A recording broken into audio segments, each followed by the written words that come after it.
pretty addicted to that clip, not only because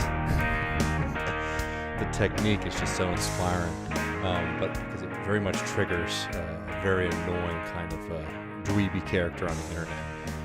Matt and I have been getting all these emails from people saying, "Oh, James Lindsay has spent years and years and years of his life criticizing leftist and Marxist philosophy, and yet you just sit there and laugh at him the whole time instead of actually engaging with his ideas." To which I say, we're going to spend as much time engaging with James Lindsay's ideas as he has spent reading critical theory, which is zero. So I will continue to play that video at my leisure. But welcome, everybody. I'm in a good mood. I just got back from a very, very nice trip to Colorado. It's absolutely beautiful out there. I'm in high spirits, despite the quite dreary day here in Austin, Texas. But welcome, everybody, to this week's Left Reckoning. My name is David Griscom. These are a little bit more informal streams, so I'm looking at the chat, taking questions from all of y'all. And, just sort of talking about some things that are on our mind. Remember, we're moving starting tomorrow, our main show to Wednesday evenings instead of Thursdays. So same time, but on Wednesday. So Wednesday at 8 Eastern, 7 Central, we will be hanging out. Tomorrow we'll be joined by our good friend Austin from the DSA to be talking about basically these incredible delegations that the DSA has been sending both to Peru and Venezuela, and also a little bit of a conversation on Venezuela in general. Really looking forward to that. We were going to have Victor Puggi on, our friend from Brazil, formerly of The Intercept, but due to scheduling conflicts, I think we're going to be releasing that video a little bit later in the week, if not early next week for patrons. So definitely look forward to that. Let me just make sure I have this set up so I can read the chat and I can start taking some questions. We're going to talk a little bit about culture war today. I have to talk about what's going on here in Texas with the upcoming governor race, because it's just a little bit too absurd to ignore. I want to talk a little bit about climate change, since we got some questions about that on the Patreon. But also happy to hear from all of y'all. So let me check in with the chat. See what y'all been saying. All right. Yeah, with this, somebody said it's a couple months ago, this channel was way below 10,000 subs. Absolutely. Thank y'all so much for keep on moving us up. What if, hear me out, for the 10,000 celebration stream, the fellas at barbecue, but before starting, David drank a lot of bourbon and Matt took some fat bong rips. Well, that sounds like it'd be a lot more work for me than it would be for Matt. Okay, let me see, y'all. We're definitely, I think the plan is, though, once we hit 1,000 patrons, which we're chugging along toward, Matt is going to join me here in Austin for his first time. I think he's been to Dallas, actually, but his first time in Austin, and I'm going to cook up some brisket, and we're going to put a good amount of that up on the stream as well. We're not going to be doing any... for TMBS, we ate the Jim Baker, who's like a crazy televangelist. We ate some of his bunker food, right? His survival food. And Matt and I sort of made a promise to ourselves that we're never going to do anything like that for Left Reckoning, because it came really close to turning me off of beans forever. Well, our friends here from This Is Revolution podcast, and now that we're sort of on different time zones, we might be able to hang out on the stream soon. I wanted to ask me a question: if I have ever read Andrew Hartman's book about culture wars. It's actually pretty badass. Had him on the show. He's a professor where Torre is at. I have not read Andrew Hartman's book. I'll definitely check out y'all's interview, and I would love to chat with Andrew Hartman about culture wars. I know later today, This Is Revolution is going to be doing a conversation sort of, tenuously similar to what we're doing here today, talking about critical race theory. I don't really have the stamina today. I'm still sort of like getting back into things to do a whole thing on the continuation of the critical race theory nonsense, honestly. But I think if you're interested in that, definitely check out their show later today. We'll definitely be trying to do more on that, because unfortunately it seems like this is going to be a fight that we're going to have to cover, even though there's a lot of stupidity really on both sides. Let me see, y'all. Well, I think we got plenty of folks here, so I might as well start with all of this. I have to talk to y'all about... well, thanks so much, brother, at This Is Revolution. I'd really love to do that. David Russell says, I think I'll stop being vegan for a day to try David's brisket. Yeah, hell yeah, man. I mean, I have nothing, if you have a real moral position there, I actually like very much respect that. But I appreciate I appreciate the compliment there for sure. I've been really working on my vegetarian and vegan barbecue because I have a lot of members of my family who either don't eat meat or can't eat meat. I've been working on these cauliflower burnt ends, which are actually pretty good. You smoke them for about like 6 hours or so, and you cook it basically the same way that you would do a brisket, so it gets all of that flavor. It's going to be very different texture, but it's super good actually. Anyways, y'all. Again, feel free to jump in the chat with questions. We really appreciate super chats, and thanks everyone so much who has been supporting the show on patreon.com/leftreckoning. We're continuing to grow, and just to remind folks, as things start to reopen and as we have the financial ability to do so, Matt and I's real big goal with this show is going to be to start to take it on the road. Not just in the sense of like what we were doing with TMBS with live shows, but also very much trying to cover what's going on around the country in person instead of just sort of, from our respective studios here in Austin and Matt in New York. We really want to be able to come and start covering these stories that are happening all across the country and ideally around the world, especially Latin America. Because one of the big missions of this show is that, this working class struggle is very much united and connected, and we want to start to build those bridges and understandings, so it doesn't seem like, because some people will sometimes describe this show as like maybe like a Southern international podcast, which I don't necessarily take too much opposition to, but I really do want to break down these kind of barriers and how we think of these things between like domestic and international issues and start to understand them as very much connected in politics. And in the class struggle, and understand that the fights that are happening in Bolivia and in Brazil and in Mexico are very similar and are very much connected to the fights that are happening in Texas and San Francisco and Oregon, right? Like, I really want to break down that kind of like border thinking that we usually think about when we think about politics. But anyways, enough of a pitch from that. This is Revolution says, Griscom, I'm battling you for who wears the best cowboy shirts this month. Let's go. I would like to see some pictures, man. I've been picking up some. When I was in Colorado, I was able to hit up some thrift stores there and got some good stuff.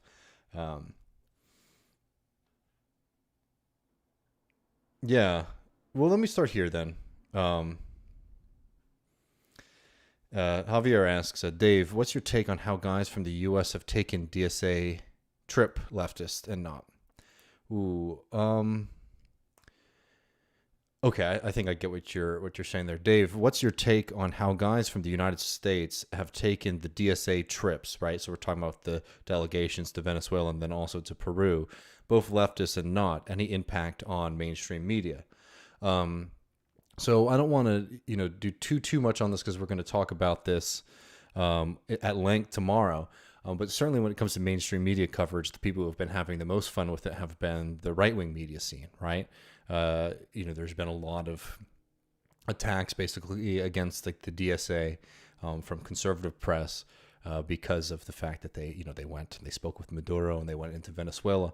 And I think that is probably a good thing in the long run. I think it's really important for American leftists or U.S. Leftists to start breaking down that line of attack from the right wing. Obviously, Venezuela is like a very, very nuanced issue. There's a lot that's going on there. I think the way that a lot of leftists try to just bury everything regarding it under the rug has been extremely unhelpful for moments like this. Now that we are really getting out there more and more and more on the international scene, you haven't really developed a strong defense and understanding of what the Venezuelan project has been and what it represents and what it's currently facing right now.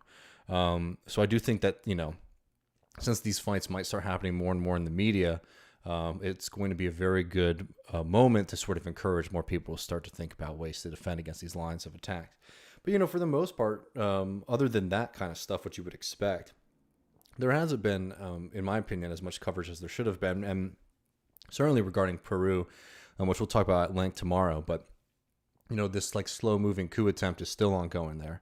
Keiko Fujimori is refusing to accept the results of the election and basically is preventing Castillo from being able to set up, his kind of, his early cabinet before he comes into power, is extremely damaging to the country, and we'll cover that at length tomorrow, right? But it was really important that we had DSA members as observers in Peru. One, because it was important to have as many people watching what was happening as possible to prevent an outright coup attempt, right? Like what we saw in Bolivia.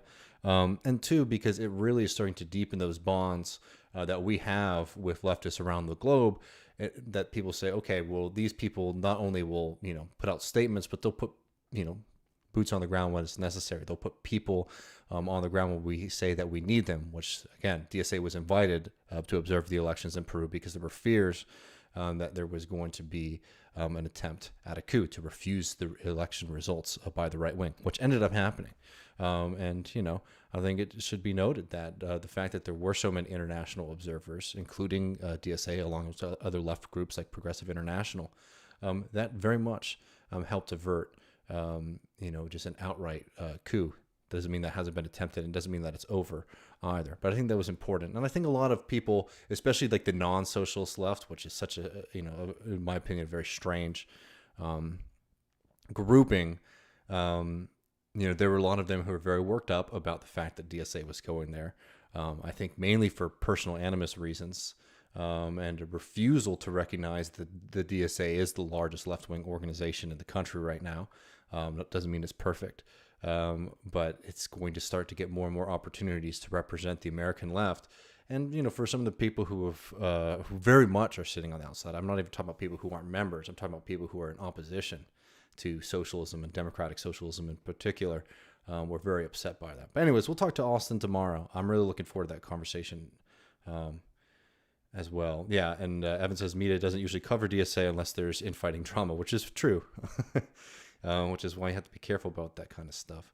And Todd Buckingham says sent us some cash and said towards the road shows. Really appreciate that. Would love to get up to Canada sometime. Here we go.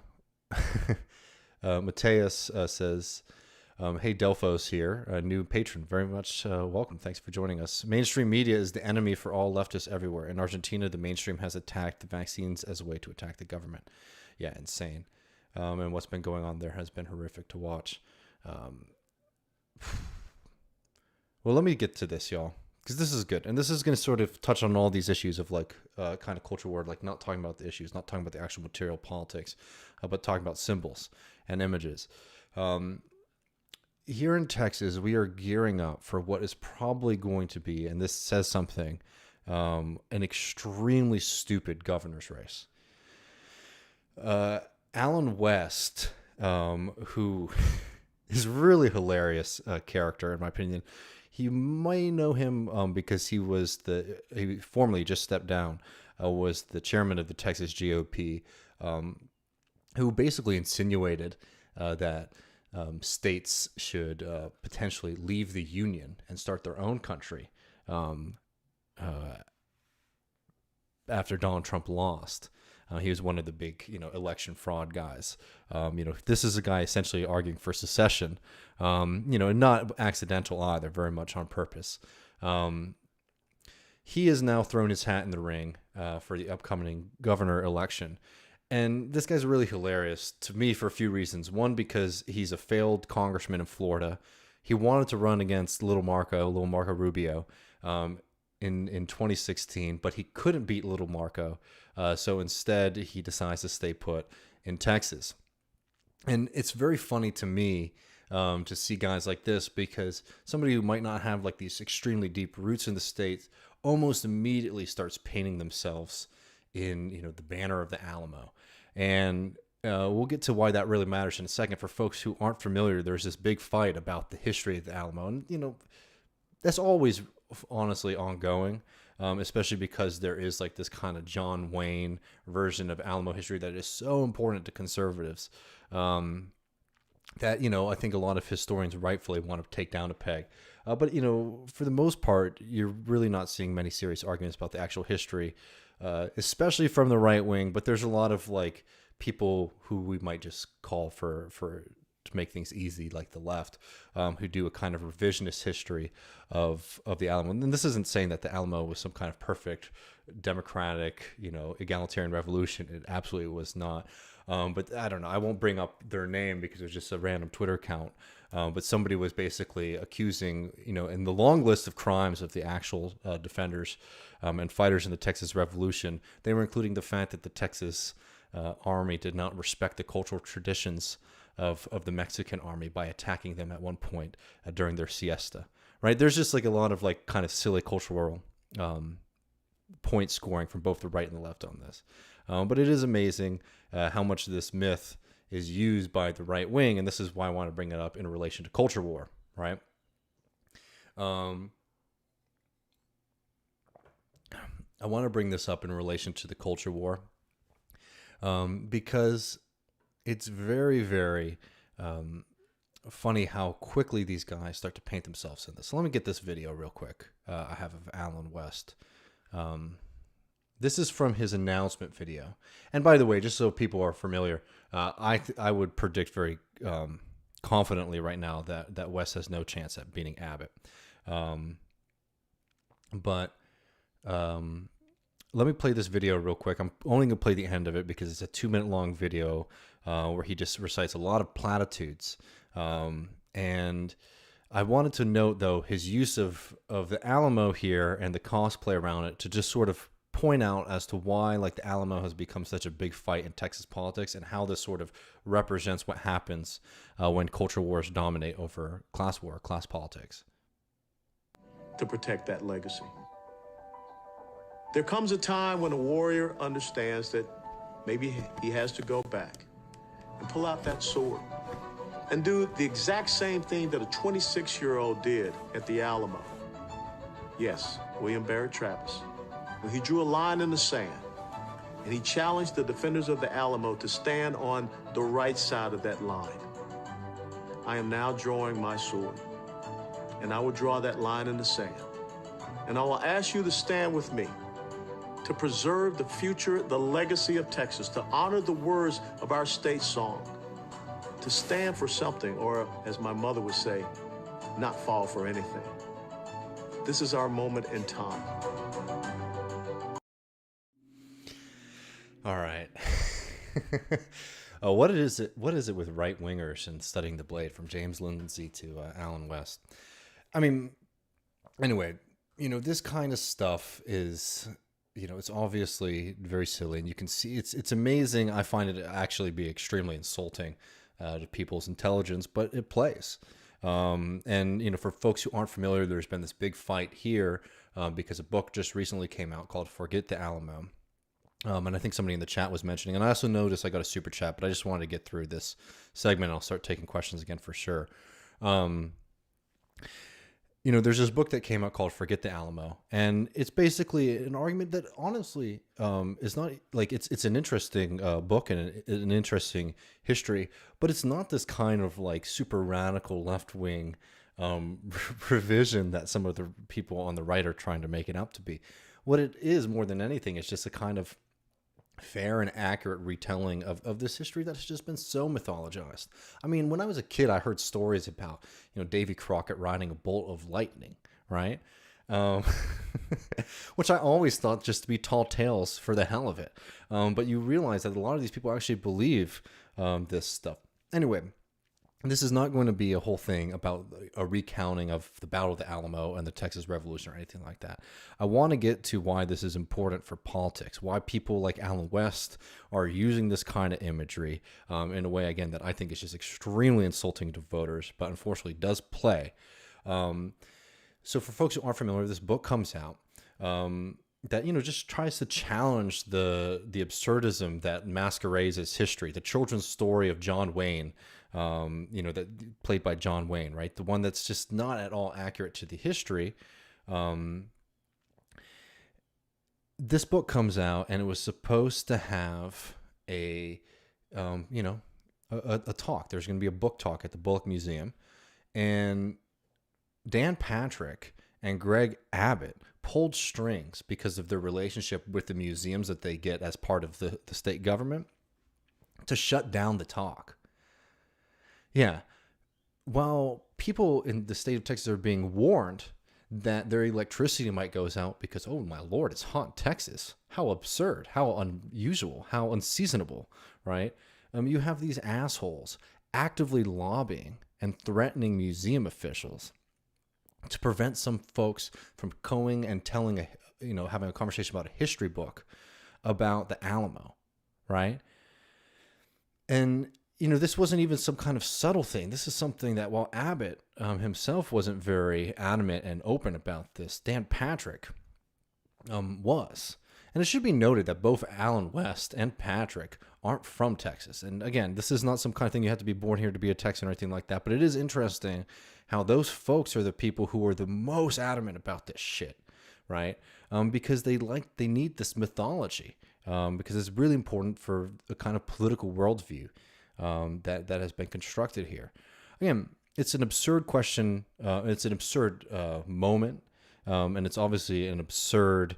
The goals of it are absurd to just uphold a kind of childhood story of what the Alamo is. I don't find that to be at all interesting. Even as a kid, you were supposed to understand that these people were very much flawed individuals and all of that, right? None of these folks were saints. But Abbott and Patrick and Alan West, they need them to be it. And why is that? It's because this kind of culture war stuff plays really, really, really well. And why does it play well? Because it's all that the GOP has really built its brand on. It's built its brand on this kind of, I have a love for my country. I respect the symbolism of the society. I understand the history better than my opponents do. And that's what is able, and that is only able to thrive when you actually have this breakdown on the left, right, or whatever the opposition parties would be, when you don't have a bunch of people saying, hey, we're going to fight to make sure that you have a fair wage. We're going to fight to make sure that you aren't abused by your bosses. Hell, we're finding more and more folks are facing, not just in Texas, but around the country right now, unbearable working conditions as this heat wave hits. We're going to make sure that you have that those standards are not just guaranteed, but they're actually aggressively enforced by the government. And what I mean by standards is saying you can't have a workplace that's over 110 degrees, right? Things like that. If you had a political party that was actively campaigning on these things, right, and in a real way, in a way that makes you understand that this is not only the right thing, but it's possible, there would be no space for this kind of stupid culture war stuff that we're seeing about the Alamo, or the other culture war stuff like we're seeing about, guns here, right, or abortion, all these other things, right, that are such the bread and butter issues of the Republican Party are only able to play out when you don't have any other political constituency that you can imagine. And what I mean by that political constituency is like a working class coalition that would completely destroy both the Democratic and the Republican Party, right? If you had people who are going and talking about those real fundamental issues that working class people face, you would be able to push through all of that kind of nonsense. Imagine being at a debate stage, right, and listening to Alan West and Greg Abbott going nonstop about, who loves the Alamo more and who cherishes it more and who thinks about it the most and who knows the most, songs about it and who is like the best sword, right? Imagine somebody doing that, right, being facing somebody who was talking about the real issues that folks are facing, right, which is lack of fair wages, housing insecurity, fears that their children won't do better than them in life, or hell, fears that they won't be able to afford to have children if they so choose, right? If they were confronted with that kind of messaging constantly, then all of this stuff would be exposed as the absurdism that it is. But instead, what you get is this kind of like point scoring. From the left, right? It's like, well, I'm going to prove just how wrong you are about this historical moment, or I'm going to create a counter narrative to this, right? And then you're doing the exact same thing as these idiots. And the reason the Democratic Party has relied on that for so long is because they too don't actually have, this kind of class-based understanding of themselves or narrative, right? That is sort of able to unite them as a party, as an organization. If anything, the class basis of the Democratic Party is like the middling and upper middle class, college educated folks. And that's why, there's such a fixation on things like fact checking these assholes, right? Of course, fact check them, challenge them. It's dangerous to have mythologies out there. It's dangerous for people not to understand the history of the places that they're in. I'm all for that. But there's this kind of, there's a lot of willingness to do that. And there's not a lot of willingness to fight for people today, if that makes sense. And I think that's a fundamental problem. And that's what happens when you have this kind of culture war that is able to substitute any kind of class war. Because you can rage, and we can spend a lot of time talking about how stupid Allen West is, how stupid Abbott is, how absurd it is that they're trying to cancel museum events, how absurd the 1836 project is, how absurd the 1776 project is, right? And we've done that on this show, right? But you can spend a lot of time engaging with that kind of nonsense and not really moving the ball forward on these kind of fundamental issues that folks are facing, and building the kind of political constituencies that folks that we need to win. Zooming out from this a little bit, people consider themselves to be conservatives and liberals all the time, right?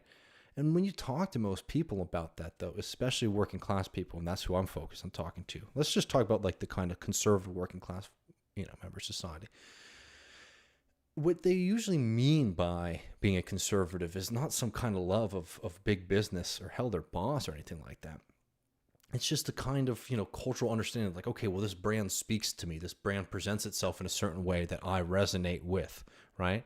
But you start talking to folks about things like Medicare for all, higher wages, the fact that bosses and corporations are screwing them over. And you get a lot of open space for political persuasion and for building stronger political movements there than, say, somebody who might consider themselves to be a liberal, right, but is a business owner or, hell, a property owner. Right? You want to talk to people about landlords, right? A better question to figure out whether or not they support this system of extraction that most people are suffering under. That you change your position on that very quickly, whether or not you own property, and especially if you own property and you rent that out for the majority of your income, right? Those delineations really start to matter when you start talking about actual policy. The delineations around, being a conservative or liberal might get people really worked up about, are these people standing for the flag, or are all these people respecting the history of Texas, right? And vice versa, right? But when it actually starts talking to people about things like minimum wage and all that, you're going to get a stronger understanding of where somebody's going to stand based on what they do for a living, if they have to work for a living, if they own property, and these kind of things. And what I mean by this is that in the absurdity of American politics, where you have two parties that are completely afraid of bringing up the class question, of bringing up of trying to build a class politics for working people. They're very happy to build a class politics for rich people, and we'll get to that in a second with this Exxon stuff.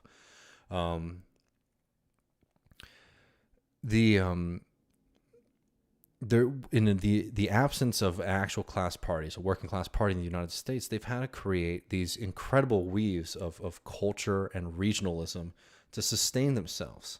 And what we see when we see the kind of absurd stuff like you see in Texas or with Trump and the 1776 project, when you see all of that kind of stuff, right, that is just the absurdity of trying to build a culture politics that is able to get, a few folks riled up enough to vote for them when election time comes around.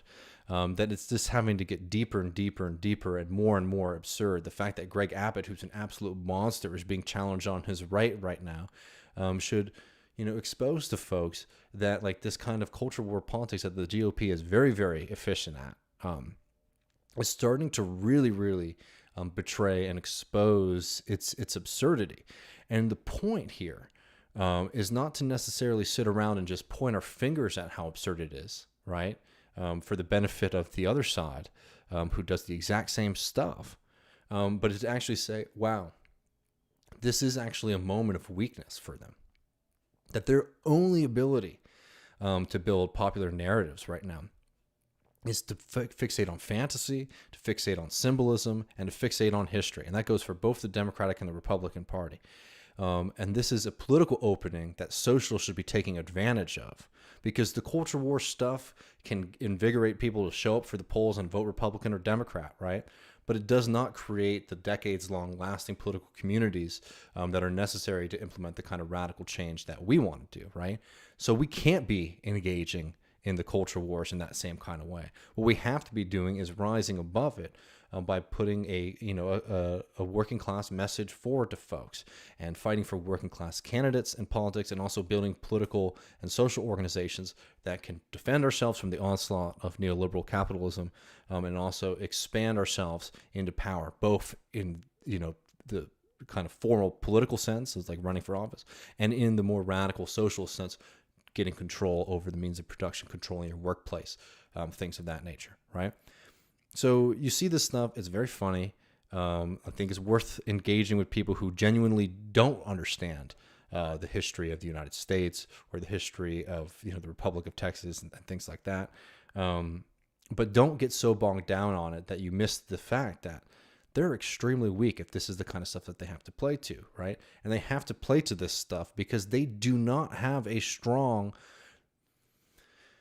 enough basis to maintain their power over voters that you might think, right? And what I mean by this is that all of this stuff that might appeal to even some working class folks, right? It's theater at the end of the day, and it's something that's really easy to break through. And don't let anybody tell you otherwise, because what we're seeing right now from the Democratic Party is appealing to another kind of American mythology, right? Primarily like the suburban meritocratic mythology. The Biden administration, the Democratic Party right now, is giddy about the idea that they can ride out a suburban strategy politics for the next few years. That's their plan.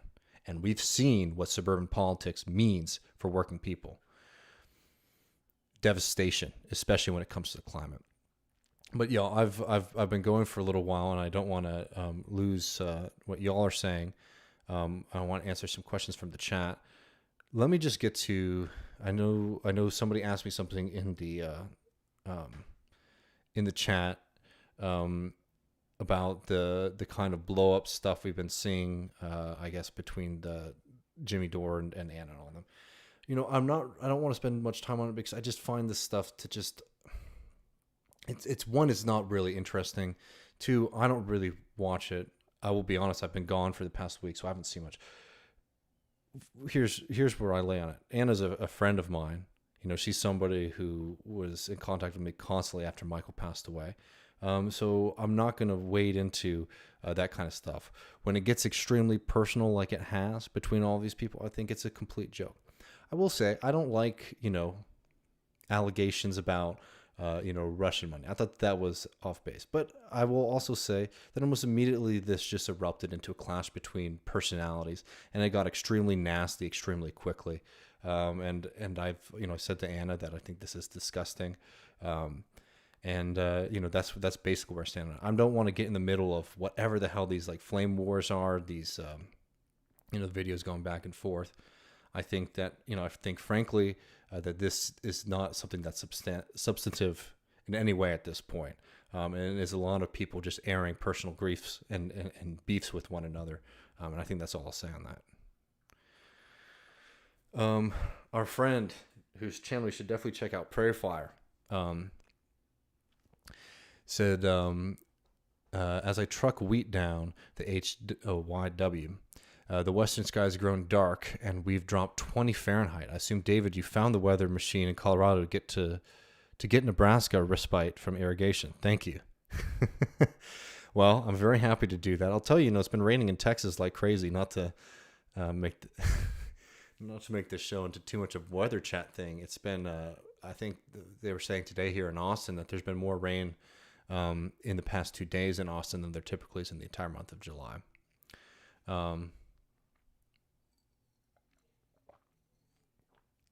Yeah, let me see, y'all.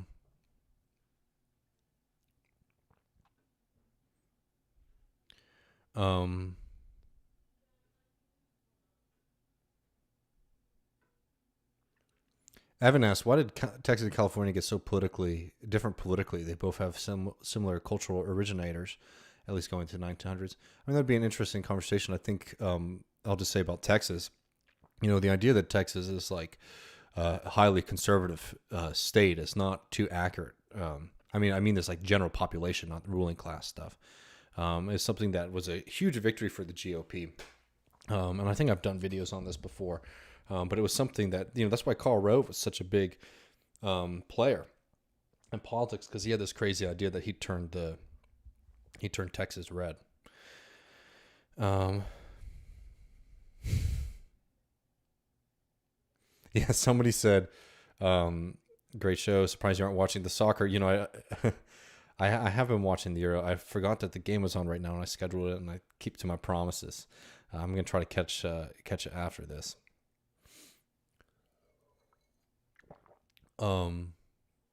Yeah, and our friends at This Revolution at California was red for hella long, which is very true too.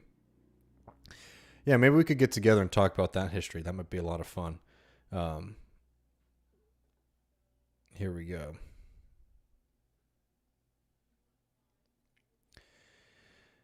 Yeah, so let me see, y'all. I want to get to some questions, but I have to talk about this Exxon stuff, right? Because it's pretty crazy. Somebody asked me, I don't know if I have it up in the Patreon right now. Somebody asked me, I'm sorry I don't have your name right here.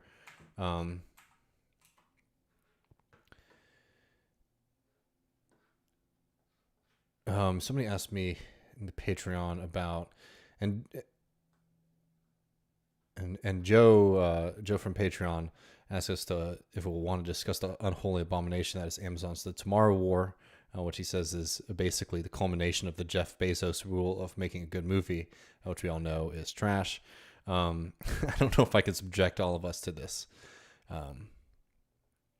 Somebody else asked, would love to learn how to deconstruct the philosophical basis of anarchism. That could be interesting down the line. But Hayes wanted to ask basically about the weather, because we're all sort of dealing with this insanity right now of, just peculiar weather.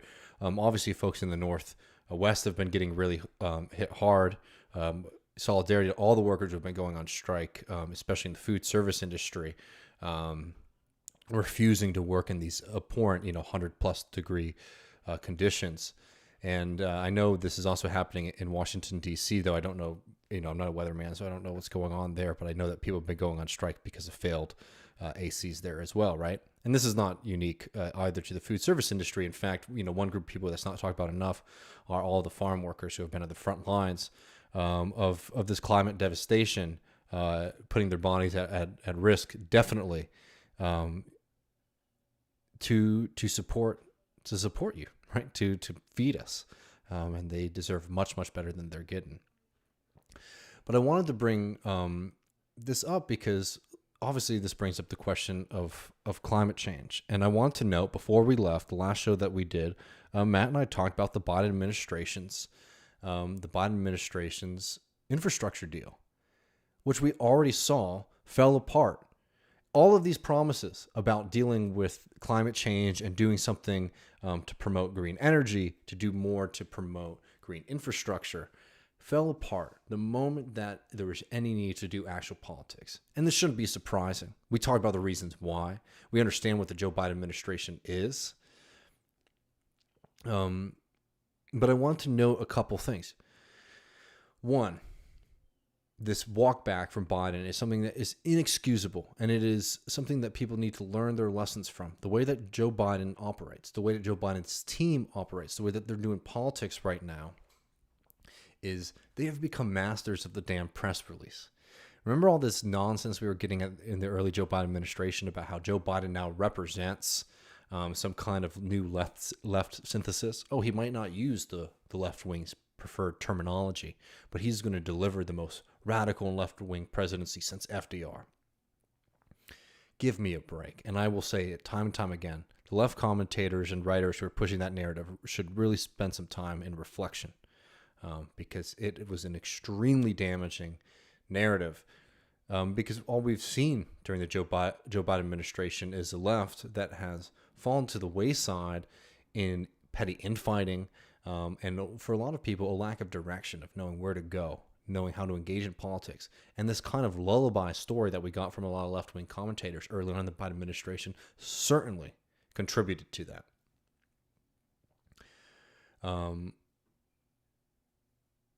You know, and I'm sorry, people are talking about the stuff that they're facing right now when it comes to this heat wave, and I am very, very, sorry to read all, about that. Solidarity to all of y'all. But I wanted to note this Exxon story because I think it's really important to think about how our opponents are thinking about politics. Obviously, we've seen the video where they do the list of senators. Well, let's play that for a second for folks who haven't seen it. I know a lot of people have probably seen this, but let's just play this again. Who's the crucial guys for you? Well, Senator Capito, who's the ranking member on Environment and Public Works. Joe Manchin, I talk to his office every week. He is the kingmaker on this because he's a Democrat from West Virginia, which is a very conservative state.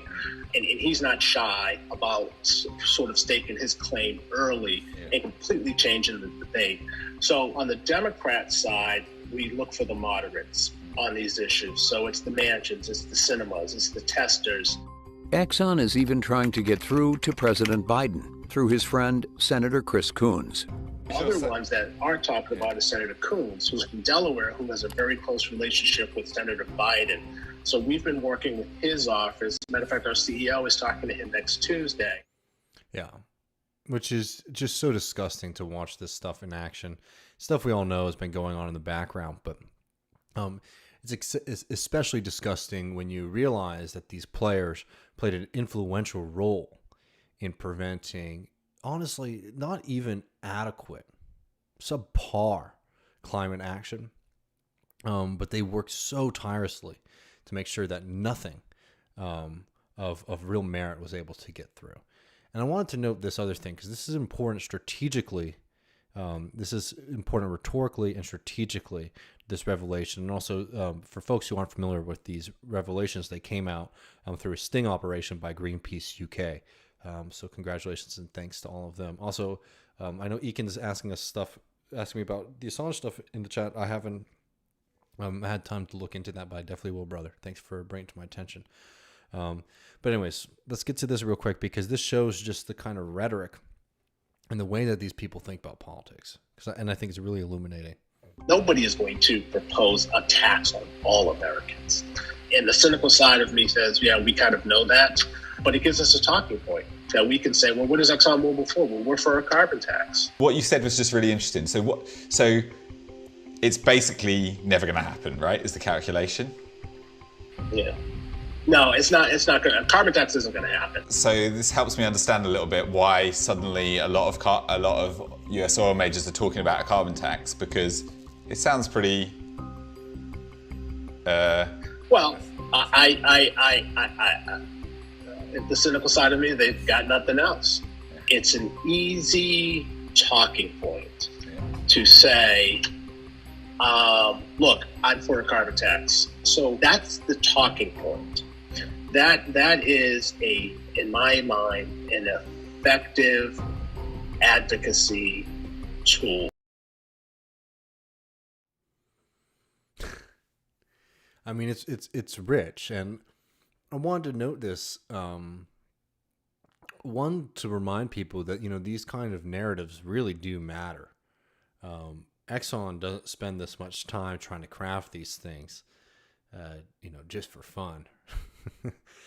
They do it because they know it can be extremely effective, as we've seen with the choking of any of these kind of, environmental policies coming out of the Biden administration.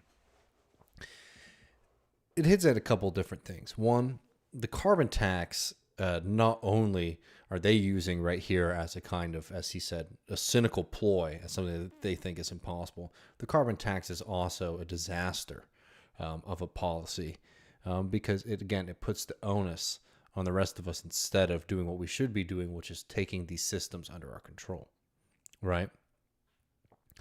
But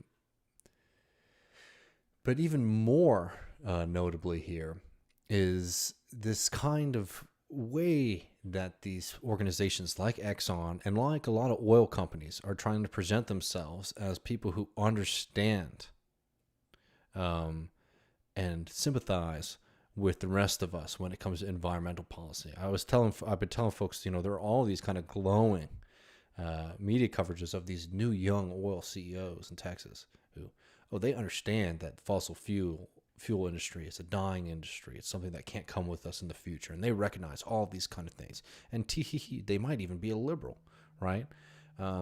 They know that this kind of public image sells. And how does it sell? It sells in the same way. We started this talking about the kind of GOP culture war stuff. It's the same kind of thing with the Democratic Party and liberals. I think the best way to frame it is that y'all know that, like, we believe in this house, we believe sign, right?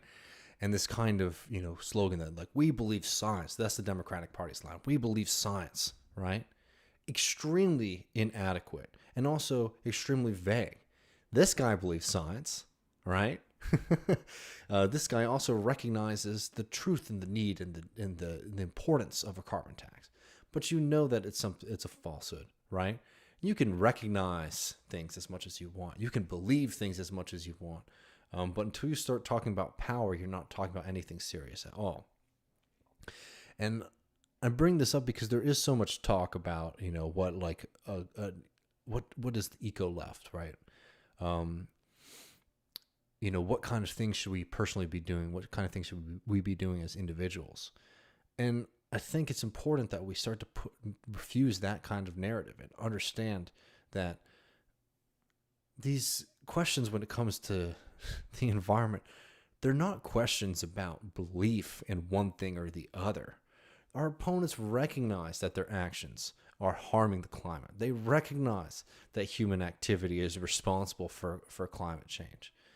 But they also recognize that their power in society is threatened by any systematic move to revert or at least to mitigate these effects. So what do? When the opposition, and what I mean by the opposition in this case is the Democratic Party, the mainstream of the Democratic Party, when you build an entire political movement, right, and this goes all the way to Al Gore and all these guys, that is less about actual substantial change and more just like recognition. I understand that climate change is real, and I understand that humans did it, and I feel really, really terrible about it. And that's why on Sundays sometimes I go and I help pick up trash in my local park. Hey, it's great to be a member of your community and to do things like that. But this is not the kind of political action that we need. The political action, and on the other side of that too, the kind of super radical environmentalist, right, that refuses to question systems like capitalism, to question state power, to question the reasons that we're in this situation in the first place, right? They are also at fault as well, because again, this is not there's too much theology in the ecological movement, right? There's too much theology. If you recognize your sins, right? If you recognize that we are all tainted, then that's somehow doing the work. No. What you need to recognize is that you live in a world that was built to benefit a few at the expense of not just the many, but also the planet. And if you want to challenge that system, right, you don't need to bear witness to it. What you need to do is you need to challenge that system directly. A great way to highlight this is, there's so much fixation on like the individual choices that we make. What the biggest, if you are serious about combating climate change, you need to be serious about controlling and getting democratic control of not just the oil companies, right, the extractive industries. We need to be in control of power production, and we need to be in control of infrastructure. There has to be a huge shift from just doing climate change culture war, we believe in science crap, to what I would call climate change class war. We have to control our energy systems from extraction to production, right? And that needs to be the conversation that we're having. So replace every one of those we believe science, science, with something that says, I believe the public, I need to come up with a good slogan for this. I believe in public power, right? and make a real, and that's something we talk a lot about on this show that doesn't always get the clicks because I know it sounds a little bit boring, but this is actually one of the more fundamental fights that's in front of us. It's something that's very easy for people to understand, right? It's already in the name for most people, even if their power source is not public anymore. People need to understand that if you're serious about dealing with climate change, the first step, there's so much fixation, I guess is what I'm trying to say. There's so much fixation of like, okay, well, what could the alternatives be? What's like a renewable energy source? Like, could we use wind? Could we use blah, blah, blah, right? I'm not a scientist. I'm not a climate scientist. So I can't comment on too much of that, right? I think that those questions are extremely important. But I think for the general public, the most important question would be, how would we implement the best how would we implement the best sourcing of our power? If we have the ability to. Right? And what that means is actually taking control of those systems. Let me say that again. I want to make sure this is very clear. We need to be producing power in a different way. And it's very good and well to spend a lot of time thinking about the different ways that we could produce that power. But the real fixation of the general public and of the political movements has to be, where do private interests control power production? Where do private interests control resource extraction? How can we bring those under public control so that we can implement those more green solutions? And that was, that's why those infrastructure fights were actually really important. That's why the Bernie Sanders Green New Deal was very radical in the sense that it took that mission as an extremely broad one. Because this goes from beyond just building a few more, wind power production, right? It goes from... It's much, much deeper than all of that. It's an actual fundamental reshuffling and reorganizing of power in our society. And without that kind of understanding, we will lose. Because you know who does understand that? Exxon, right? They get that. They understand how power works. They understand that their goal, they're not an oil company. They are a social power company. They are a political power company. That is what their function is. They control large amounts of resources, and they use that power to benefit themselves and their shareholders and their profit, right? They are not, they might produce oil, but power is their real business. And until we start to understand that, we're not going to get where we need to be. We had another one, and let me take some questions from y'all because I've been going for a little while. If carbon could be taxed at 60 per ton, we could sequester enough carbon to run a deficit using existing farming methods. We just have to subsidize the poor and make it fair foreign policy.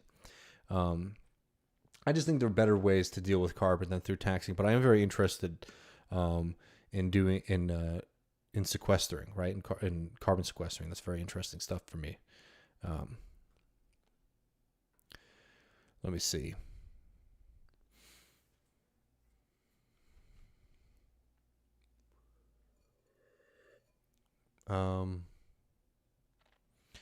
Yeah, so I saw there's a lot of stuff I missed last week, and I really was not keeping up with anything. But I'm happy to take some questions. But if there aren't any questions, I might run off. I'll just give it a second for y'all to catch up with me. Comrade J. Andrew World, I don't know very much about Batman at all, or what that is in reference to. I'm sorry.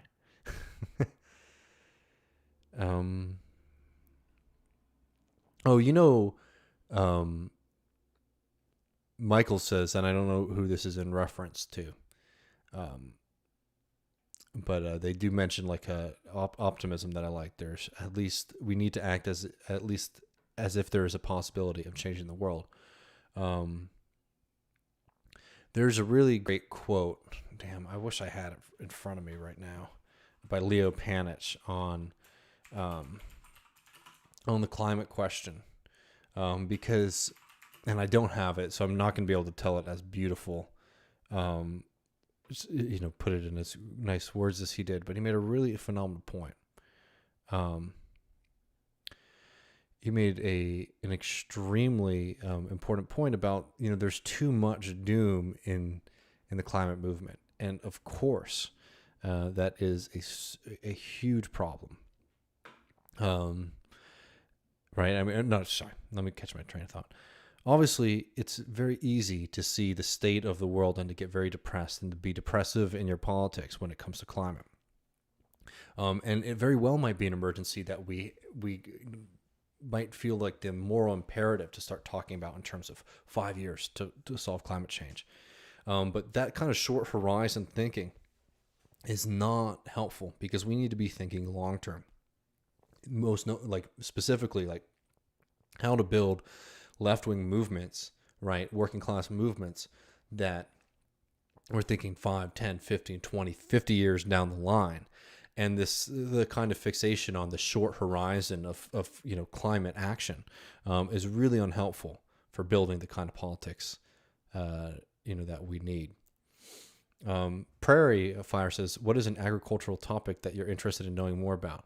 I'd be really interested to hear your thoughts on like localism, because obviously I'm a big fan of good local produce as much as I can get it, but I've been hearing from more and more folks that the kind of fixation on smaller is better, especially in food agriculture, is not necessarily the best, even though factory farming is terrible.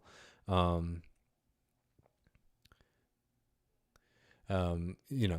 would just be curious about it, because it's like, obviously there's some climates where some things grow better than others, and the kind of idea that we need to try to produce everything directly near us might not be actually as green as folks think. But I'd be curious what you know and think about that. Kyle says, David pulled off my first successful smoke with some baby back ribs. Hell yeah. Still haven't figured out the brisket, but I'm looking forward to your inevitable Griscom streams for sure. I mean, brisket's a hard one. It takes a long time.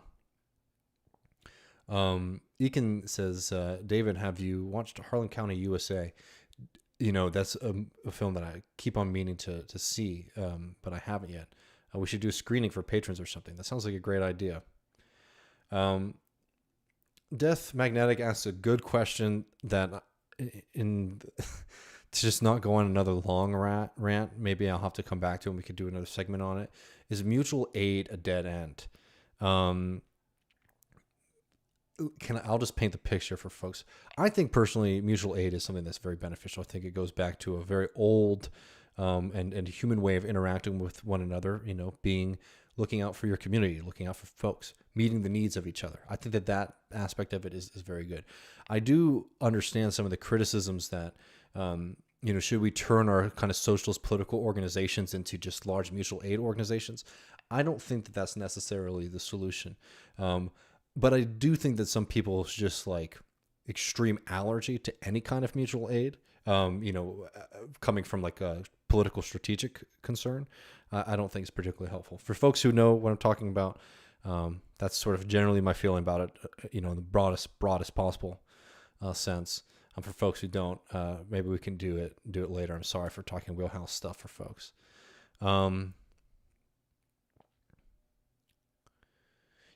Kyle says, you mentioned the Japanese Communist Party in passing a while back, and it sounds fascinating. Do you know any good sources on the topic? Jackman actually had a really long interview with, I think, Gavin Mueller, which you can listen to on their Jackman radio channel. I think Daniel Finn was the interviewer. And you can also read it on their website. I think that'd be a really cool place to start. I really enjoyed reading that piece over the weekend. Yeah, I will say, Comrade David says, I will say mutual aid is good in practice, but not going to replace the government. And this is what I'm saying. Mutual aid gets the elderly water during heat waves. I agree. And I think this is something that's really beautiful and powerful. I think, the point is not to lose the horizon that like we want the state to be able to provide those things for folks, which is mutual aid in its own way, right?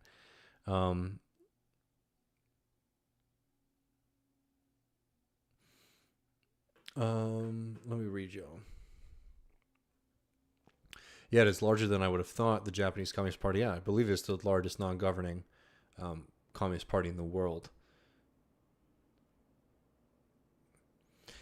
So the mutual aid stuff is really interesting, and I don't want to just like cannonball onto this, and I want to be able to answer other people's questions. But someone said Antonio says mutual aid seems like a good way to establish a party in the community.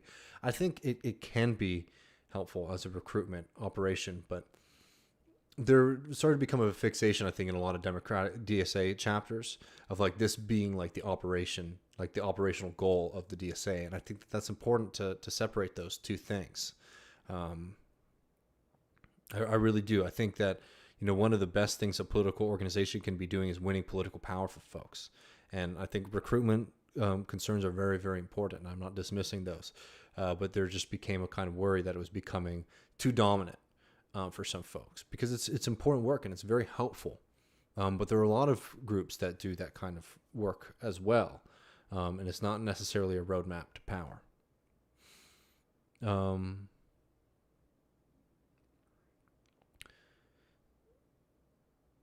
Okay.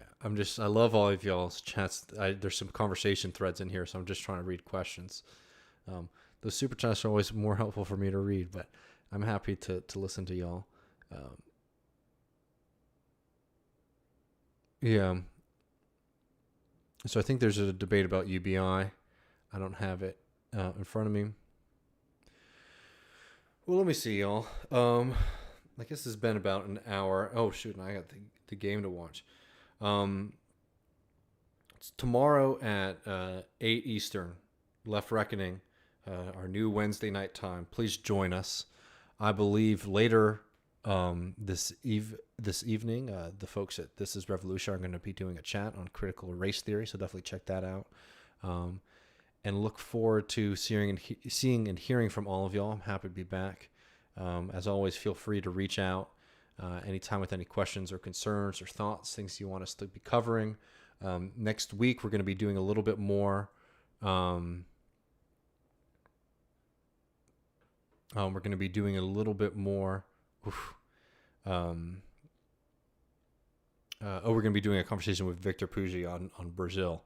I will answer these super chats just because I appreciate them.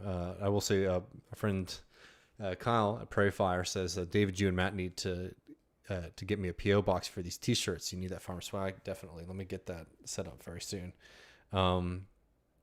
Todd says, Buckingham says, any thoughts on the Iceland 4-day work week study? So I haven't seen the study yet. I've been off this past week. And I would, so I don't know too much about the specifics of the study, but I think that, the 4-day work week makes a lot of sense. I think, understanding our relationship to our employers and the extraction that goes in, as a part of our work, understanding that working less and maintaining your current wage is a very beneficial thing for us, because capitalism tries to pay us less and make us work more. So that is just another way to think about the class struggle and being able to reduce working time for us, which is what technological innovation should have been doing for us. It's a really, really, really beneficial thing, and I hope to see much more of it. I know most of the studies that I've seen on shorter work weeks, people are more productive, they work harder, etc. It's a pretty basic and simple policy solution. Let's just make sure that it's done in a way that benefits working people as much as possible. No wage cuts for shorter working weeks. Antonio says, any suggestions for how to establish public power in a city? Well, you have to take over the infrastructure. I mean, that's it. Dual power does not work with electricity grids. Look at dual power for folks who aren't familiar. It's like a kind of Leninist concept of, building alternatives to the government to eventually take them over. Building up our own kind of radical left-wing power grid would not be what we should be doing. What we should be doing is taking over. So where there are private interests, taking those over, and where there are public-private interests, pushing out the private organizations, and where they are public, completely owned by the city, but are being run democratically or running for the people, running for our interests, they need to be seized. And there's a lot of different ways to do that, but the most fundamental one is to take political power and make that a fundamental demand of our politics. I really do think there's an opening to start to do this. As more and more people are seeing how fragile these systems are, people are asking for more accountability and for better service. And us as socials should be stepping in saying a big reason why these systems aren't functioning well for us is because they are designed to profit the few and not to benefit us. And then to also add in the second point that if you are very serious about climate change, recognizing it, if you believe the science, that you need to be, we need to be taking public control of these things as soon as possible. And then somebody else had a question. Let me click on it. Thank you for not making thumbnails with annoying emotive faces. Is left too personality focused? Well, Michael, I appreciate that. Though y'all should see some of the pictures I send to Matt when I do make thumbnails. I usually go through a couple practice ones. I'm not very good at it, but I think that because so much of like left politics has been like watching that, there is a lot of personality stuff. There's always been personalities. I think where it's really dangerous is where YouTube wants you to do certain things, right? And they don't tell you. I don't get an email from YouTube, but you learn, right, what works and what doesn't. And I'll tell you right now that a hell of a lot of it has very little to do with the quality of your content, but the ways that you're making your thumbnails work. Is there conflict in your video? Things like that. So I think it encourages people and creators to act in that way, which does sort of produce a more personality-focused way of being. At the same time, I think it's really important for us to dominate these spaces as much as possible. These are great ways to communicate with folks, and just trying to resist the urges that these systems create for folks is important. We have to lean into it a little bit, but we try to, in the good Michael Brooks fashion, avoid that YouTube shit as much as possible. So I got to run, but Kyle says, do you follow Austin FC? I do. You have any thoughts on Sounders supporters boycotting Austin FC away games over price gouging? I haven't followed that, but I wonder, we're talking about Q2 Stadium. I know it's insane, the stadium here to get tickets right now. They have an extreme wait list already for season ticket holders. I think that exceeds even the stadium capacity. Not defending it. But yeah, I don't know. I mean, I think that's, sports are something that should be democratic. I think it's disgusting that you can't see a football game or soccer game in this country. Anyways, Evan says, thanks for the stream. Great info as always. Go watch the game. All right. I think I'll do that.